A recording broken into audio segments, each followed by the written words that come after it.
할렐루야. 주의 말씀을 통해서 여러분들과 만나기를 소원합니다. 오늘도 하나님의 말씀은 로마서 3장 9절에서부터 24절까지의 말씀을 통해서 거짓 선지자, 거짓 믿음에 대해서 말씀드리기를 원합니다. 거짓 선지자와 거짓 믿음에 대해서 로마서 3장 9절에서부터 24절까지의 말씀을 여러분들이 개인적으로 다 읽으시고 말씀을 경청해 주셨으면 감사하겠습니다. 예수님께서는 제자들에게 세상 끝에 대해서 말씀을 하셨습니다. 세상 끝에 대해서 예수님이 말씀하시기를 그때에는 사람의 미혹을 받지 않도록 주의하라 라고 말씀을 하셨어요. 사람의 미혹을 받는다라는 것이죠. 사람의 미혹이라는 것은 우리가 세상적인 관점에서 이렇게 사람들에게 속임을 받는, 사기를 당하고 속임을 받는 것도 있지만 예수님께서는 세상적 차원에서 말씀하지 않으시고 믿음의 차원에서 사람에게 미혹을 받지 않도록 주의하라 라고 말씀하셨습니다. 여기서 사람의 미혹을 받는다라는 의미는 믿음이라는 것이, 믿음은 하나님께서 주시는 선물이요 생명인데 주님을 아는 삶을 사는 것인데, 이 믿음도 사람의 미혹을 받게 되면 믿음이 사람의 주도에 의해서 믿음을 갖게 되는 경우가 많게 되는 것입니다. 그래서 지난 시간에 예수님을 믿지 못하게 하는 말씀에 대해서 말씀을 드렸는데, 오늘도 말씀은 예수를 믿는다고 하는 것인데 주님 입장에서, 우리는 항상 주님 입장에서 생각을 해야 되고 말씀을 말씀대로 해석을 해야 되는 것이죠. 그래서 주님 입장에서 사람이 주관하는 믿음을 보게 되면 우리는 믿는 것인데 주님 입장에서는 믿음이 아닌 것으로 보시게 되는 것입니다. 그래서 믿음이라는 것을 우리가 잘 이해를 하고 믿음이 없는 사람이 돼서는 안 되는 것입니다. 믿음이라는 것이 뭔지를 알아야지만 내가 지금 믿음의 길을 가고 있구나, 나에게 정말 믿음이 있는 줄 알았는데 이것이 지금 믿음이 아니구나, 그냥 사람들을 쫓아서 그냥 종교 행사에 참석하는 것이구나, 이런 것들을 우리가 좀 분별해야 되는 것입니다. 그래서 언제나 시대마다 사람들이 주관하는 믿음이 있다고 하게 되면은 성령이 주관하시는 믿음이 아니에요. 성령이 주관하셔서 성령의 인도함을 받아야 되는데 사람이 주관하고 사람에게 인정받음으로 인해서 그것을 믿음이라고 여기게 되는 경우가 많은 것입니다. 그래서 사람이 중심이 되어서 이렇게 사람 중심, 사람이 주관하는 믿음이 됐을 때에 이것은 우리가 믿는다라고 여길 수는 있는데 하나님 입장에서는 이것이 미혹되는 것이다 라고 말씀하게 되는 것입니다. 그래서 사람의 미혹을 받지 않도록 주의해라 라고 주님이 말씀하셨습니다. 사람이 주관하는 믿음은 언제나 사람이 주관하게 되면 하나님의 말씀을 대언하기보다는 듣는 사람의 입장에서 듣기 좋은 말들을 하는 거예요. 듣기 좋은 말들을 통해서 그 말을 듣고 믿음이 있다라고 여기게 되면 이거 자체가 미혹이 된 거예요. 하나님의 입장에서 우리에게 말씀하시는 내용보다는 우리가 듣기를 원하는 어떤 그런 듣기 좋은 말들을, 메시지를 전하는 사람이 그런 말들을 자꾸 해주는 거예요. 그래서 서로가 코드가 맞는 거예요. 그래서 언제나 듣기 좋은 말들을 오랫동안 들음으로 인해서 그거에 익숙해지게 되면 이거 자체가 미혹된 거예요. 미혹됐다 안 됐다라는 것은 어떤 어려움을 만나게 됐을 때에 분명하게 나타나게 됩니다. 요즘과 같이 어떤 전쟁의 소문이 나고, 소문이 뿐만이 아니라 실제로 저 우크라이나에서도 전쟁이 일어나고 이스라엘에서도 전쟁이 일어나고 지진이 나서 수천 명이 목숨을 잃고 이런 여러 가지 재난적 상황이 발생했을 때에 믿는다고, 우리가 예수를 믿는다고 했을 때 이런 상황 속에서 예수 믿는 것이 무슨 유익이 될까, 이런 생각을 통해서 믿어야 되는 어떤 믿음의 개념에 대해서 조금 어리석게 스스로 생각하게 되는 것이죠. 그래서 우리가 사람의 미혹을 받아서 믿는다고 했을 때 어떤 재난이라든가 코로나를 만나게 됐을 때에 어떤 믿음으로 끝까지 견뎌야 되는 상황인데도 불구하고 견뎌야 되는 이유를 잃어버리게 되는 것이죠. 이렇게 믿음이라는 것이 굳건한 반석 위에 세워진 흔들리지 않는, 무너지지 않는 집과 같아야 되는데 자꾸 흔들리게 되는 것이죠. 모래 위에 세워진 집이기 때문에 그렇습니다. 이처럼 사람에게 미혹을 받게 되면 좋을 때는 정말 내가 믿는 것 같아요. 내 열심으로 뭔가를 봉사도 하고 열심히 뭔가를 하기 때문에 내 어떤 행위에 의해서 내가 스스로 믿는다라고 여길 수 있습니다. 그러나 이제 하나님의 입장에서 하나님께서 전해 주시는 메시지를 들었을 때 주님은 나에게 뭐라고 말씀하실까? 이 음성을 들어야 되는데 늘 듣기 좋으라고 하는 말씀만 듣고 그 말에 의해서 그 말을 쫓아서 신앙생활을 하게 되면은 평상시에는 참 좋은데 어려운 일을 만나게 됐을 때에는 우리가 가지고 있다고 하는 믿음이 나를 지켜주지 않는 거예요.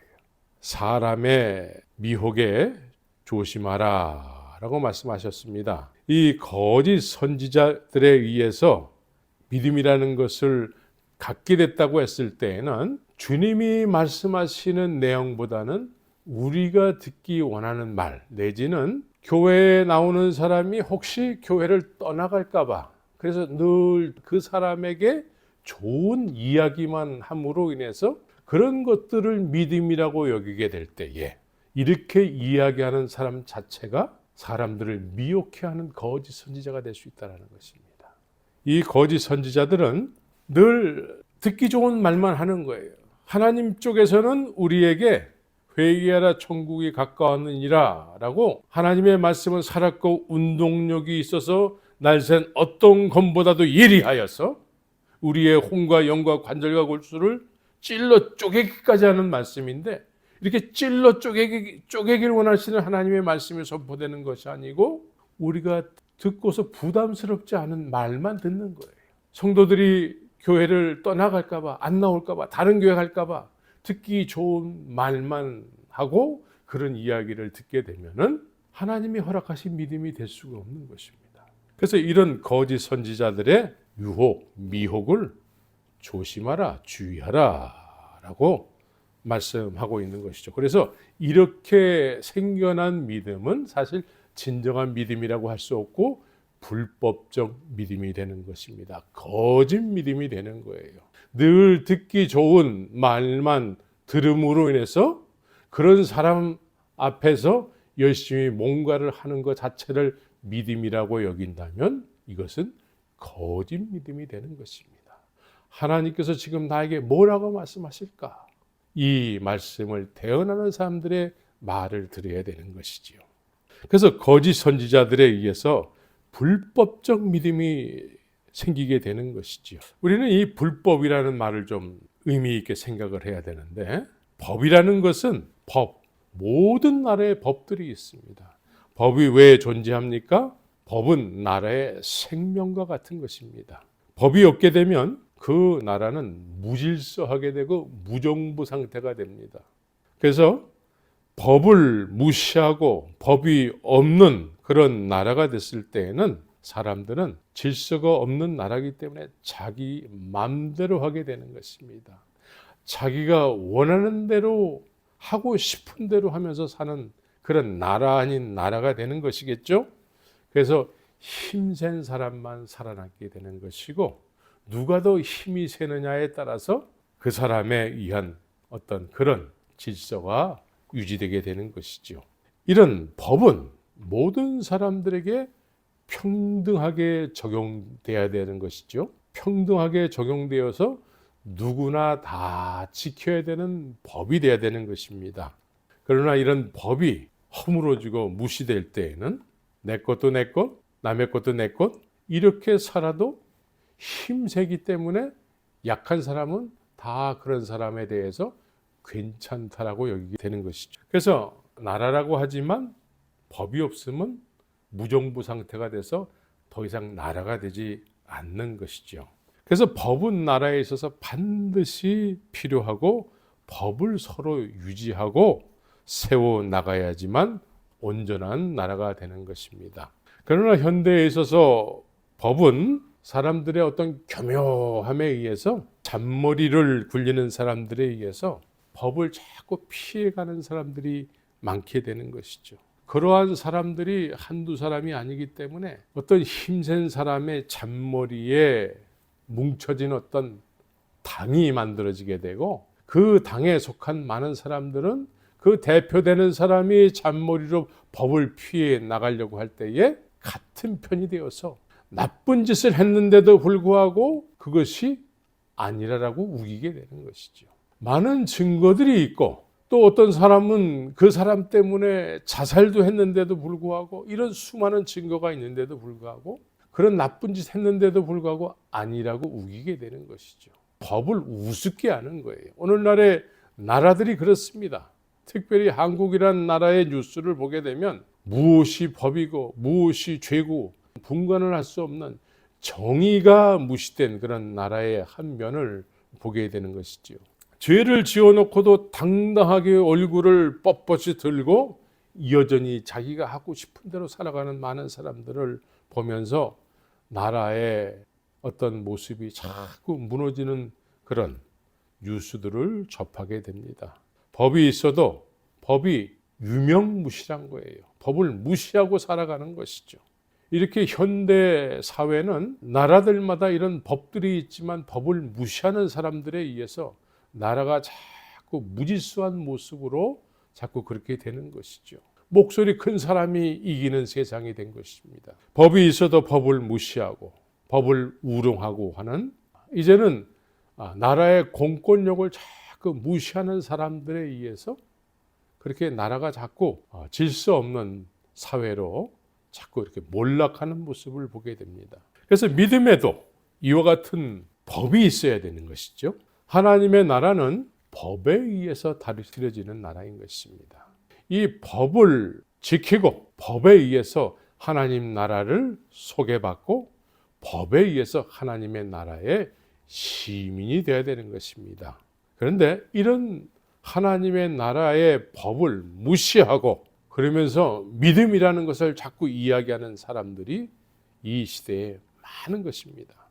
이런 사람들을 우리는 거짓 선지자라고 말하게 되는 것이지요.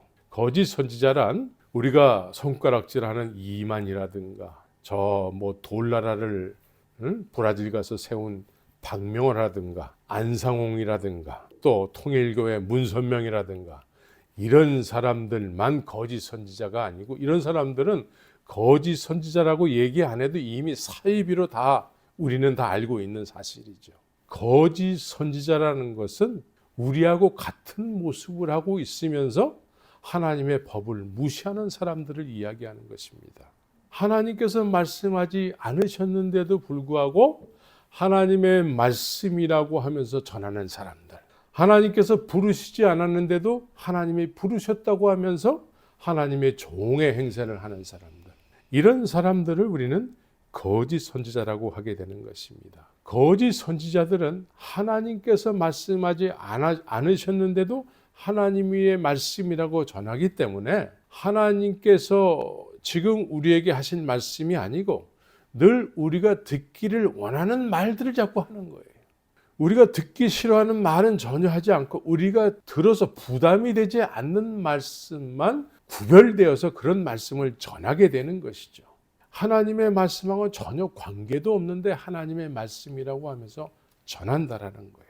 이런 사람들은 늘 하나님 하면서 하나님의 말씀을 전하지만 우리가 듣기에 하나님께서 우리에게 말씀하시길 원하시는 그런 말씀이 아니고 우리가 듣기에 부담이 전혀 안 되는 그런 말씀만 구별해서 우리가 듣기 좋은 말들만 그렇게 이야기하게 되는 것이죠. 그래서 오늘날 교회를 다니는 사람들 가운데 목회자로부터 싫은 소리를 들으면서 신앙생활하는 사람은 없어요. 하나님께서 우리에게 말씀하시면 직접적으로 우리에게 찔르는 말씀을 하세요. 하나님의 말씀은 살았고 운동력이 있어 날샌 어떤 검보다도 예리하여 우리의 혼과 영과 관절과 골수를 찔러 쪼갠다라는 것이죠. 찔러 쪼갠다.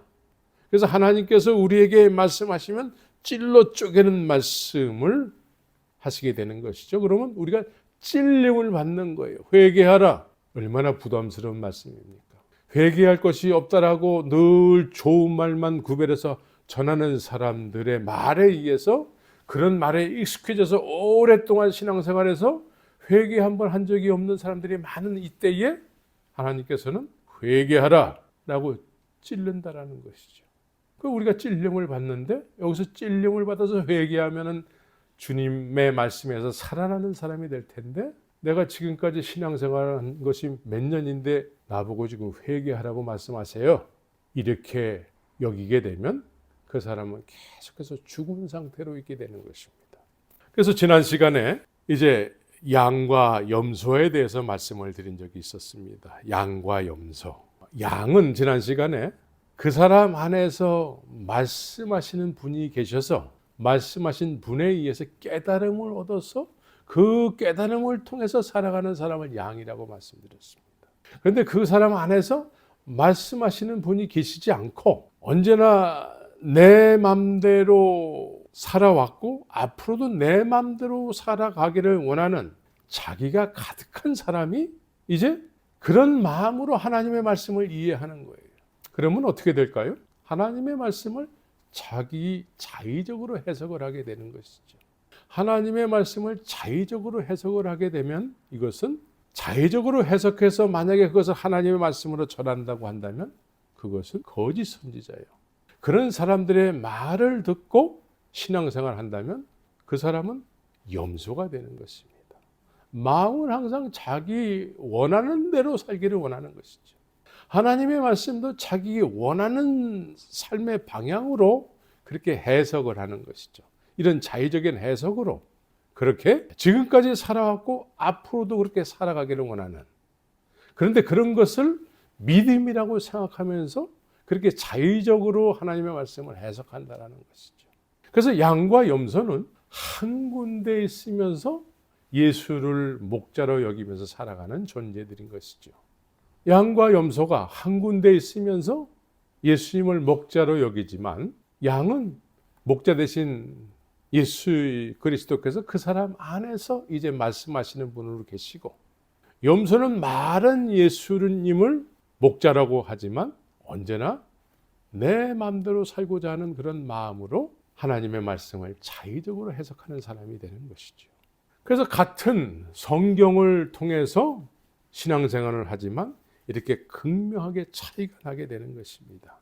염소는 늘 하나님의 말씀을 자기의 원하는 대로 자의적인 해석으로 그렇게 주의 말씀을 이해하기 때문에 언제나 자기가 원하는 대로 해석을 하고, 이 자의적으로 해석을 해서 자기하고 맞지 않는 사람들은 받아버리게 되는 것이죠. 그래서 염소인 사람들의 특징은 자기 편과 다른 편들이 많아지게 되는 것이죠. 내 편이 있으면 나하고 다른 사람들은 다 다른 편이 되는 것입니다. 당을 많이 짓게 되는 거예요. 당을. 오늘날 한국교회, 특별히 한국교회는 당이 많이 젖어 있습니다. 한 분 예수를 믿는데 자꾸 나와 다르다고 자꾸 교파를 나누고 자꾸 교단을 나누고 교회가 갈라지고 자꾸 갈라져서 다른 편이 많은 거예요. 예수는 한 분인데 자꾸 나와 다르다고 해서 뿔로 들이받게 되는 것이죠. 나와 다르다고 해서 자꾸 돌을 던지게 되는 거예요. 이단 시비를 걸어서 자꾸 나와 다르다고, 그래서 나와 다른 것을 틀린 것이라고 자꾸 주장하게 되는 거예요. 예수는 한 분인데 내가 해석한 것과 다르다고 해서 자꾸 들이받게 되는 것이죠. 그래서 한국 교회는 양과 염소가 있는데 공통적으로 성경을 똑같이 먹어요. 공통적으로 예수님을 그리스도라고 목자라고 여깁니다. 그러나 이들의 삶 속에서는 양들에 속한 사람들은 그분들 안에 말씀하시는 분으로 계신 예수 그리스도의 음성을 쫓아서 늘 순종하는 삶을 사는 반면에, 염소에 속한 사람은 늘 자의적인 해석으로 인해서 자기가 원하는 길을 가는 거예요. 자기가 원하는 길. 또한 하나님께서는 그렇게 하지 않으실 텐데도 하나님은 무조건 사랑이시기 때문에 회개해야 될 죄인들에게 듣기 좋은 말만 함으로 인해서 나와 같은 사람으로 자꾸 동참케 하는 것이죠. 하나님은 지금 우리에게 어떻게 하실까? 내가 정말 죽도록 충성해서 나를 지금 현재 내가 하나님 나라에 갔을 때 나를 칭찬하실까? 아니면 나를 게으른 종아라고 야단치실까? 지금 나에게 하나님께서 이렇게 행하실 것 같으면 내가 죽은 다음에도 하나님은 그렇게 하실 것입니다. 이 거짓 선지자들은 하나님께서 그렇게 아니하실 텐데도 하나님은 사랑이시기 때문에 당신이 어떤 행동을 하더라도 지금 교회만 열심히 다니면 하나님께서 사랑이시기 때문에 당신을 감싸 주실 것입니다. 라고 듣기 좋은 말만 자꾸 하는 거예요. 회개해야 될 죄인에게 자꾸 듣기 좋은 말만 하는 것이죠. 하나님께서 그렇게 여기시지 않는데도 그렇게 여기신다라고 자꾸 이야기하는 거예요. 하나님은 지금 현재 우리를 죄인으로 여기시는데도 불구하고 우리를 여전히 사랑하시고 당신이 어떤 행동을 하더라도 하나님께서 당신을 사랑하십니다. 라고 귀에 듣기 좋은 얘기만 한다는 것이죠. 하나님은 이 세상 모든 사람들을 죄인으로 정죄하셨습니다. 모두가 다 죄인이라는 거예요. 그런데 거짓 선지자들의 영향을 받게 되면 스스로 선하다고 여기는 행위를 통해서 믿음의 사람이라고 여기게 한다는 거예요. 이것은 보통 사람들 앞에서만 하는 것이 아니고 이 공동체라는 어떤 예배당 안에 사람들이 많이 모이는 곳에서 그런 선한 행위를 함으로 인해서 하나님이 기뻐하신다는 거예요. 이런 거를 자꾸 강조하는 거예요. 그런 행위를 통해서 당신은 믿음의 사람이요, 믿음 좋은 사람이요, 하늘의 상급이 쌓인다라고 자꾸 그렇게 칭찬을 하게 되는 것이죠. 하나님은 그 사람에게 회개하라, 천국에 가까워하느니라 말씀하시는데도 불구하고 그런 말보다는 어줍지 않은 선하다고 여기는 어떤 행동을 자꾸 반복적으로 열심히 하게 함으로 인해서 하나님께서 당신을 사랑하십니다. 하늘의 상급이 큽니다. 이런 식으로 자꾸 감언이설에 속게 한다는 것입니다. 이것은 하나님의 법이 있는데도 불구하고 법을 무시하고 스스로들의 어떤 선하다고 여겨지는 생각에 의해서 그런 행동들을 하게 한다는 거예요. 이것이 거짓 선지자들이 지금 현재 믿음이 있다고 믿음으로 여기게 하는 어떤 그런 행동을 하게 한다는 것이죠. 그래서 우리는 이 마지막 때에 이 거짓 선지자들에 의한 믿음이 어떻게 드러나는지를 우리가 정확하게 분별하고 알아야 되는 거예요. 내 모습을 알아야 돼요. 내가 정말 하나님께서 지금 나에게 뭐라고 말씀하실까? 이 말씀에 대해서 누가 정확하게 나에게 그 말씀을 대언하는가? 아니면 내가 듣기를 원하는 나에게 부담이 가지 않는 말만 함으로 인해서 그런 말을 오랫동안 들었기 때문에 나는 믿음의 사람이라고 여기고 있는가? 이것을 구별해야 되는 것입니다. 분별해야 되는 거예요. 그래서 소경에 의해서 인도함을 받는 그런 길에서 벗어나야 되는 것입니다. 그래서 이런 거짓 선지자와 거짓 믿음은 삶 속에서 이제 그 믿음의 삶이 나타나야 되는데 이 거짓 선지자에 의해서 관리를 받는 거짓 믿음의 사람들은 일반적인 삶 속에서는 하나님을 만홀히 여기는 삶을 살게 되는 것입니다. 이것은 성경적으로 말씀을 드리게 되면 짠맛을 잃어버린 소금의 삶을 사는 것입니다. 짠맛을 잃어버린 소금. 예수님께서는 믿음의 사람들에게 교인들은 다 믿음의 사람이 돼야 돼요. 믿음으로 구원을 받는데 교회를 다니기 때문에 구원 받는다라는 그런 수식어는 성립되지 않습니다. 믿음으로 구원을 받는 거예요. 여기서 믿음은 거짓 선지자들의 믿음을 통해서 얻게 되는 믿음은 거짓 믿음이 되는 것이기 때문에 구원을 받았다고 해도 그 구원이 이루어지지 않는 구원이 될 수 있습니다. 구원이라는 게 무엇입니까? 구원은 우리가 구원을 받았으면 미래에 구원을 받아서 살게 될 하나님의 나라가 지금 현재 그 나라가 보여야 되는 거예요. 그 나라를 바라보면서 사는 삶이어야 되는 것이죠. 거짓 믿음은 구원을 받았는데 미래에 내가 있게 될 나라가 실제적으로 잘 안 믿어지는 거예요. 현재는 교회에서는 뭔가 열심히 뭔가를 하기도 하고 안 하기도 하는데 삶 속에서는 나에게 구원을 허락하신 하나님에 대해서 만으로 여기는 삶을 사는 거예요. 그런데 거짓 선지자들은 이런 거조차도 다 구원받은 것이다 라고 가르친다는 것이죠. 하나님의 나라는 하나님의 법에 의해서 세워지고 다스려지는 나라인 것이죠. 나라마다 법이 있어서 법에 의해서 나라가 운영이 되는 것처럼 하나님의 나라도 법 체계를 통해서 하나님의 나라가 세워지고 운영이 되고 있습니다. 그래서 지금도 하나님의 나라가 존재하고 그 나라는 하나님께서 세우신 법에 의해서 운영이 되고 있습니다. 처음 듣는 얘기 같지만 성경을 이해하게 되면 그렇구나 라고 아멘하게 될 것입니다.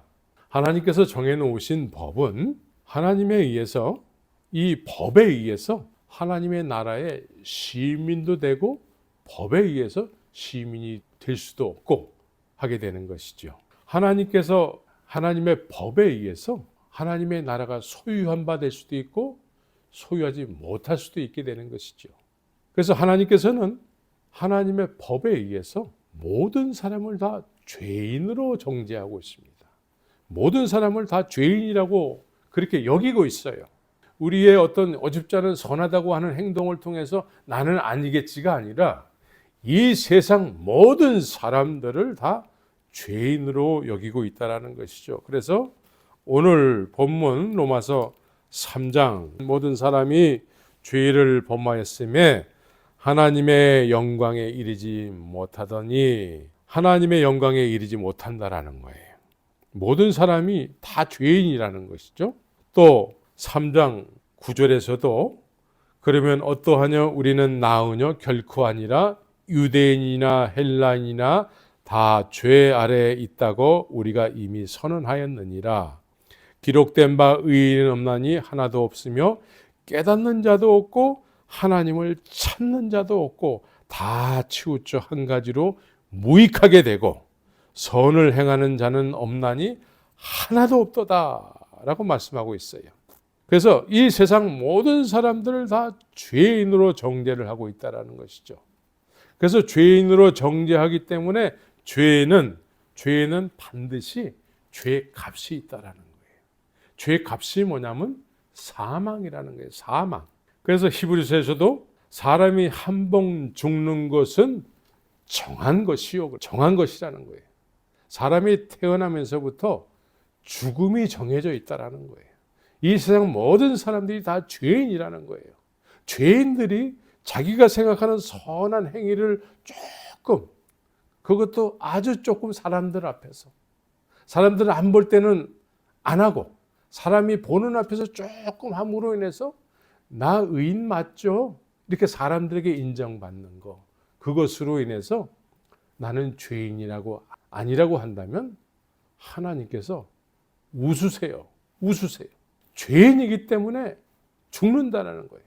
죄의 값이 매겨져 있는데 이 값을 우리의 어줍지 않은 선한 손톱만큼도 안 되는 선한 행위를 통해서 그 값을 치를 수 있다면, 그걸 치른다고 생각하면 정말로 어리석은 생각이 되는 것이죠. 정말로 어리석은 생각이요.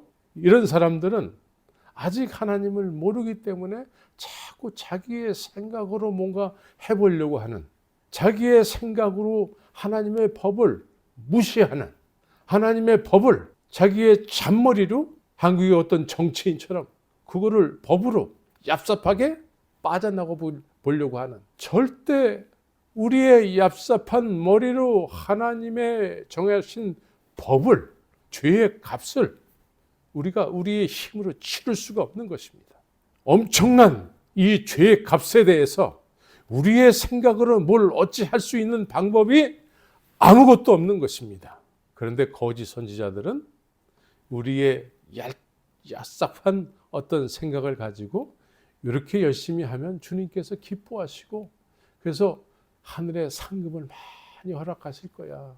이런 어리석은 생각으로 어리석은 말을 자꾸 해주는 것이죠. 이 말에 자꾸 속는 거예요. 그런 말에 의해서 오랫동안 듣게 되면 믿음이 한 번도 출발된 적이 없는데도 불구하고 믿음이 좋다, 믿음이 많다 스스로 이렇게들 여기게 되는 것입니다. 이런 어리석음에서 빨리 꿈을 깨야 되는 것이죠.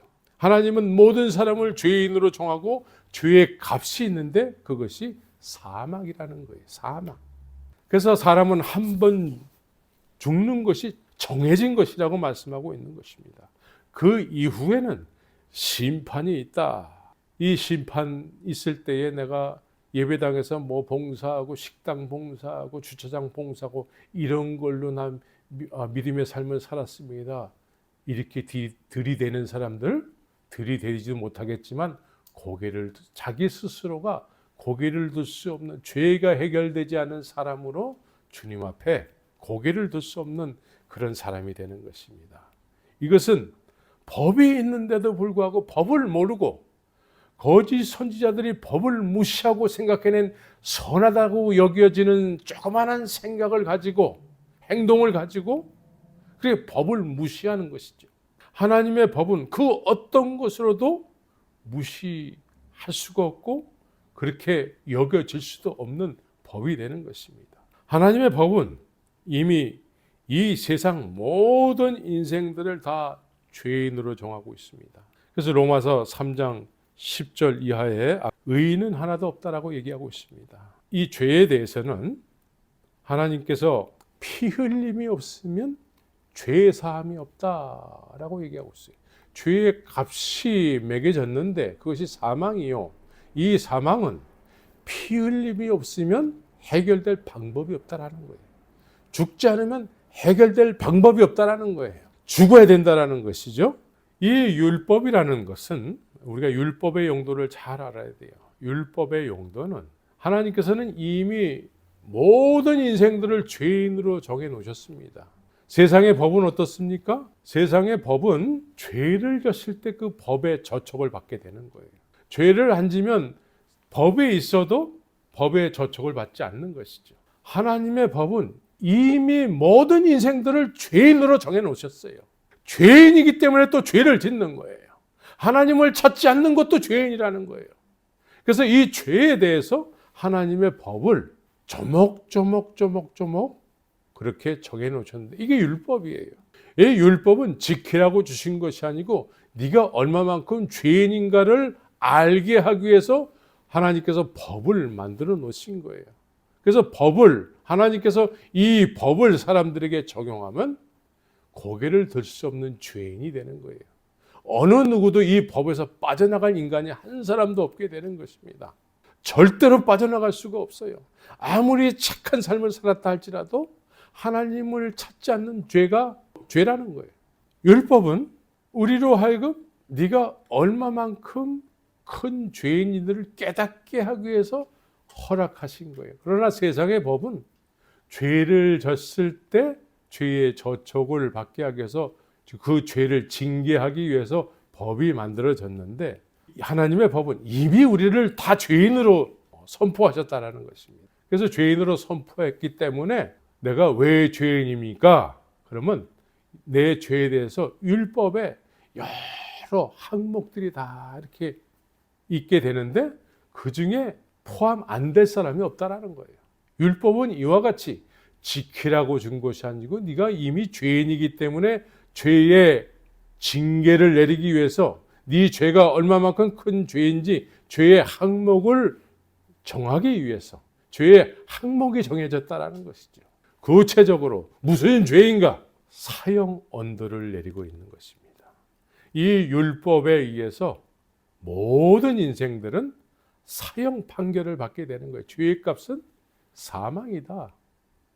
이 죄의 값에 의해서 율법에 의해서 사형 언도를 받게 되는 것입니다. 여기에 대해서 얄팍한 사람들 앞에서 조금 뭔가를 한 거에 대해서 그걸 가지고 주님 앞에 이야기하게 되는 그 사람, 참으로 어리석은 사람이 되는 것이죠. 조그만한 뭔가를 함으로 인해서 내가 사람들 앞에서 직분을 얻었다? 직분이 구원의 조건이 될 수가 없는 것입니다. 거짓 선지자가 거짓 믿음을 이야기하게 될 때 거짓 선지자는 하나님으로부터 수십 배의 징계를 받게 되는 것입니다. 선생되기를 많이 하지 말아라 라고 말씀하고 있어요. 하나님의 말씀을 가감없이 전하는 종이 되어야 되는 것이죠. 근데 하나님의 말씀은 이렇게 말씀하시는데도 불구하고 자기의 어떤 자의적인 해석을 통해서 듣기 좋은 말만 한다 그러면 이거 자체가 거짓 선지자가 되는 것입니다. 거짓 선지자들에 의해서 거짓 믿음의 사람들이 생겨나게 되는 것이죠. 그래서 거짓 선지자들에 의해서 또 거짓 선지자들이 만들어지는 거예요.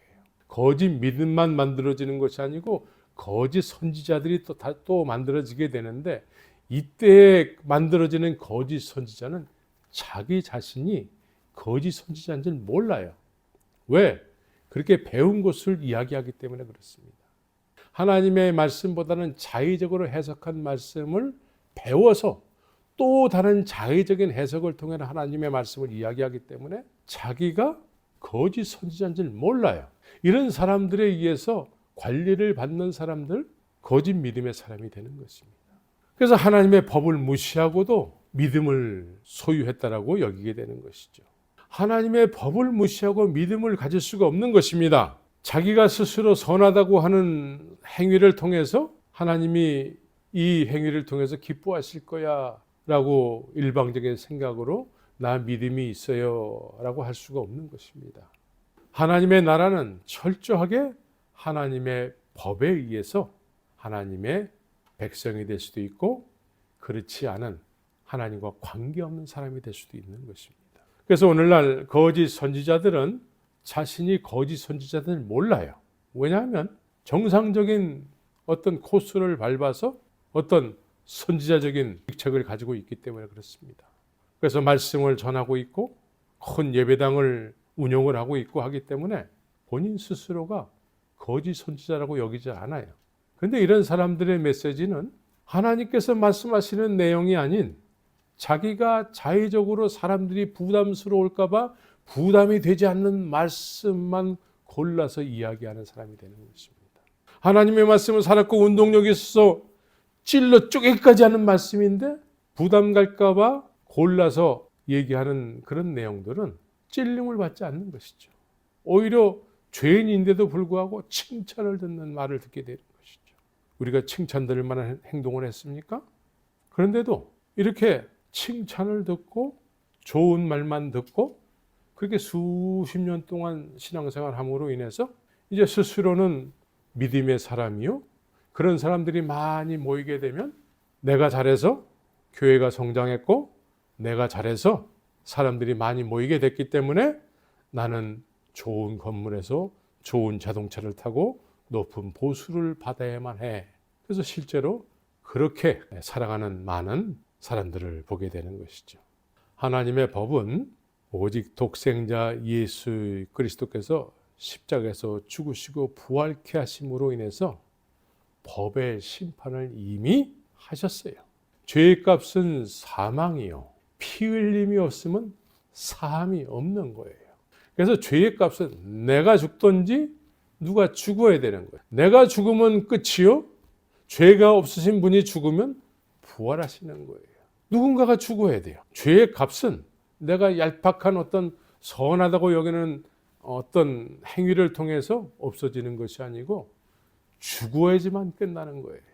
죄의 값은 사망이 되는 것이죠. 그런데 이 피 흘림이 없으면 사함이 없는 주님의 법에 따라서 독생자 예수 그리스도께서 나를 위해서, 인류의 모두를 위해서 십자가에서 피를 흘리게 되신 것이죠. 그런데 거짓 선지자들의 관리를 받은 사람들은 한 번도 죄인으로 찔림을 받지 못하고 늘 좋은 말만 듣고 부담스럽게 여겨지는 말을 절대로 하지 않는 메시지를 들어왔기 때문에 그것도 오랫동안 신앙생활했기 때문에 자기가 죄인이라고 여기질 않는 것이죠. 그래서 피 흘림이 없으면 사함이 없는데도 불구하고 본인 스스로가 회개할 것이 없다라고 여기게 되는 것이죠. 실제로 오늘날 오랫동안 신앙생활한 사람들을 보게 되면 회개한 적이 있습니까? 물어보면 그냥 남이 시켜서 조금 뭐 따라하라고 그래서 난 죄인입니다 이렇게 쫓아간 것밖에 없어요. 이렇게 이야기하는 사람들이 많은 거예요. 근데 여전히 자기는 변화된 적이 없다라는 것이죠. 교회는 열심히 다니고 오랫동안 다녔는데 변화된 적이 없다라는 거예요. 그래서 자기도 고민이라고 이야기하는 사람들이 많은 것이죠. 그래서 스스로 죄인이라고 여기지 않으면 나를 대신해서 피 흘려서 죽으신 예수님이 관계가 없으신 거예요. 남이 가르쳐줘서 아는 예수님이 당신을 위해서 십자가에서 죽으시고 부활하셨습니다. 남이 가르쳐주는 이야기로는 충분하지가 않은 거예요. 시간이 지나면 그게 맞나? 정말 이 세상에 예수님이란 분이 계시기나 한 것일까? 이 세상 돌아가는 요즘 분위기를 보게 되면 정말 하나님이 계신 것일까? 이렇게까지 생각하는 사람들이 말을 안 해서 그렇지 이렇게까지 생각하는 사람들이 많게 되는 것이죠. 하나님은 이 세상 모든 사람들을 죄인으로 누가 피 흘려야지만 해결될 수 있는 그런 죄인으로 이미 정하셨어요. 그런데 오직 한 길 독생자 예수 그리스도를 이 세상에 보내셔서 십자가에서 죽게 하시고 부활케 하셨는데 이 일에 대해서 내가 관련이 되어 있어야 돼요. 내가 관련이 되어 있어야 돼요. 이 일에 관련이 되기 위해서는 이 일에 예수님께서 나를 위해서 십자가에서 죽으시고 부활하신 일에 대해서 누군가가 증거를 해줘야 돼요. 너를 위해서 이렇게 예수님께서 하셨다라는 것을 증거해 주셔야 되는데 사람으로만은 충족치 않은 거예요. 사람에게 가르침을 받게 되면은 시간이 지나면 또 잊어버리게 되는 것이죠. 그래서 누군가로부터 또 확인받고 싶어지는 내가 조금 이렇게 살아보니까 이게 잘 안 믿어져요. 솔직히 그렇습니다. 잘 안 믿어져요 하는 사람들이 많아요. 교회는 오랫동안 다니는데 잘 안 믿어져요. 이렇게 솔직하게 고백하는 사람들이 오늘날 많은 거예요. 고민하는 거예요. 예수님이 나를 위해서 십자가에서 죽으시고 부활하신 사실을 들어서 알기는 하는데 그것이 느껴지진 않는다라는 것이죠. 왜 그렇습니까? 사람의 증거만 받았기 때문에 그렇습니다. 사람에게 배우기만 했기 때문에 그래요. 예수님께서는 십자가에서 죽으시고 부활하셔서 내가 가는 것이 너에게 유익이다 말씀하셨어요. 이 세상에 다시 오시는 분은 이제 보혜사 성령이라고 말씀하셨는데 그분을 우리는 너무나 많은 사람들로부터 들어서 알기를 변호사다라고 들어서 알고 있습니다. 변호사. 그분은 변호사예요. 하나님 앞에서 나를 변호해 주실 분이에요. 그럼 그분이 나를 하나님 앞에서 변호하시기 전에 그분은 먼저 나에게 증거를 하세요. 어떻게 증거하실까요? 그분이 부활의 영으로 내가 너를 위해서 십자가에서 죽고 부활했다. 내가 너의 죄값을 다 십자가에서 지불했다. 라는 것을 그분의 영이 보혜사, 변호사께서 나에게 먼저 증거해 주시는 거예요. 내가 너를 위해서 이런 일을 했다라는 것을 사람을 통해서 증거받는 것이 아니고 물론 그것이 시작은 될 수 있지만 그 성령께서 내 안에서 말씀하시는 분으로 그렇게 증거해 주시는 거예요. 우리는 그 증거를 받아야지만 확신, 구원의 확신을 하게 되는 거예요. 그분이 언제나 영원토록 내가 너를 위해서 십자가에서 죽고 부활했어. 이것을 그 보혜사께서 계속해서 증거해 주시는 거예요. 하나님 앞에서도 증거하시는 거예요. 그러니까 그분이 내 안에서 증거해 주실 때에 나에게 그 어떤 것보다도 이 세상의 그 어떤 것보다도 값어치 있는 기쁜 소식으로 느껴지게 되는 것입니다. 그래서 그 기쁜 소식을 전하지 않으면 견딜 수 없어 하는 거예요. 그 변호해 주시는 분에 의해서 우리가 이제 증거를 받아서 증인의 삶을 사는 거예요. 그래서 성령이 임하면 너희가 권능을 받고 내 증인이 될 거야 라고 하셨을 때에는 내 안에서 나를 위해서 십자가에서 죽고 부활하신 그 분이 직접 나에게 그 일을 하셨다는 걸 증거하신다는 거예요. 2000년 전에 오셔서 그 일을 하셨는데 2000년 후에도 그분이 변함없이 그 일을 하고 계셔서 내 안에서 너를 위해서 십자가에서 죽고 부활했다라는 것을 증거해 주셔서 이 시대에도 증인의 삶을 살게 된다는 것이죠. 이것이 하나님께서 우리에게 허락하신 온전한 믿음이 되는 것입니다. 이런 주님의 은혜를 잘 모르는 상태에서 거짓 선지자들이 가만히 서로 좋은 말만 골라서 우리 듣기 좋은 말만 부담스러운 말을 하지 않고 이렇게 해서 이런 말에 익숙해져서 뭔가 익숙해진 예배당 분위기와 익숙해진 뭐 어떤 봉사와 이런 걸 조금 한다고 해서 이런 것을 믿음의 사람이라고 여긴다면 시간이 이제 그것이 믿음이 아니라는 것을 가르쳐 주게 되는 것이죠. 난 오랫동안 이렇게 신앙생활을 했는데도 불구하고 예수님의 예자도 한마디 할 수 없는 그런 상태라는 것을 스스로가 알게 되는 것이죠. 이런 것을 또 성령 받은 것이라고 가르치는 거짓 선지자들이 있게 되는 것이죠. 모두가 다 이런 사람들의 말에 의해서 놀아나는 거예요. 고백했기 때문에 다 됐다라고 여기게 되는 것이죠. 수십 년 동안 고백했기 때문에 다 됐다라고 여기면서 신앙생활을 했는데 이 시대의 흐름을 보니까 하나님이 계신 것 같지 않은 그런 느낌을 자꾸 갖게 되는 것이죠. 그러나 내 안에서 영원토록 너를 위해서 십자가에서 죽으시고 부활하신 그분이 말씀하시는 분으로 계신다면 어떤 상황이 됐든 간에 우리의 신비에 새겨진 일이기 때문에 어떤 상황 속에서도 예수님을 증언하는 삶을 살게 되는 것입니다.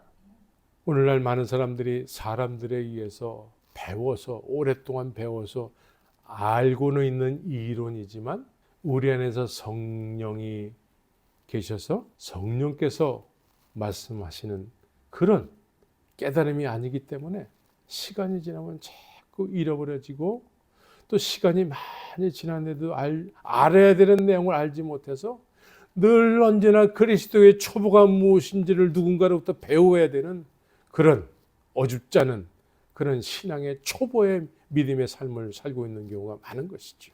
이제 우리는 하나님께서 우리 안에서 우리를 위해서 행하신 일이 부활의 영이신 보혜사께서 우리 안에서 증거해 주심으로 인해서 어떤 세상의 이병과 재난이 올지라도 그 예수 그리스도 한 분만으로 만족하는 삶을 살면서 그렇게 주님과 함께 하나님의 나라까지 아버지 하나님의 나라까지 예수 그리스도께서 가신 그 길을 걸어가야 되는 것이죠. 우리는 거짓 선지자들의 말을 듣고 신앙생활을 하게 되면은 이래도 하나님께서 칭찬하시고 저렇게 해도 하나님께서 사랑이시기 때문에 감싸주시고 이렇게 거짓 선지자들에 의해서 신앙생활을 하게 되면은 넓은 길로 내가 원하는 신앙생활을 하는 거예요. 하나님이 원하시는 신앙생활을 해야 되는데 내가 원하는 신앙생활을 하는 거예요. 나하고 코드가 맞는다라는 거예요. 나와 코드가 맞는 사람을 자꾸 찾는 거예요. 그래서 내가 원하는 신앙생활을 하게 되는 것이죠. 이런 사람들은 구원의 길이 넓은 길을 가는 거예요. 그러나 예수님은 구원에 대해서 좁은 길을 가는 것이다 말씀하셨어요. 좁은 길은 어떤 사람이 그 좁은 길을 갈 수 있을까요? 예수님을 진리로 아는 사람들. 제자들이 예수님을 진리로 알았어요. 그리스도로 알았어요. 그리스도가 아니냐? 내가 오늘 그리스도를 만났노라. 그리스도로 알므로 인해서 그 예수님을 진리로 알고 그분의 길을 그분과 동행하는 삶을 살았다는 것이죠. 그래서 예수님께서는 나로 말미암지 않고는 아버지께로 올 자가 없느니라. 누구나 다 이 좁은 길을 가야 된다는 거예요. 이 좁은 길은 구원의 길이요, 영생으로 가는 길이요, 하나님을 아는 삶을 사는 것이요, 그것이 영생이라고 말씀하셨습니다. 이제 성령이 우리 안에서 계속해서 말씀하시는 분으로 계셔서 내가 원하는 삶이 아니라 내게 말씀하시는 분의 말씀의 깨달음을 통해서 이 성경이 실제로 2000년 전이나 지금이나 생명의 말씀으로 여겨져서 이 말씀을 쫓아야 되는 것입니다.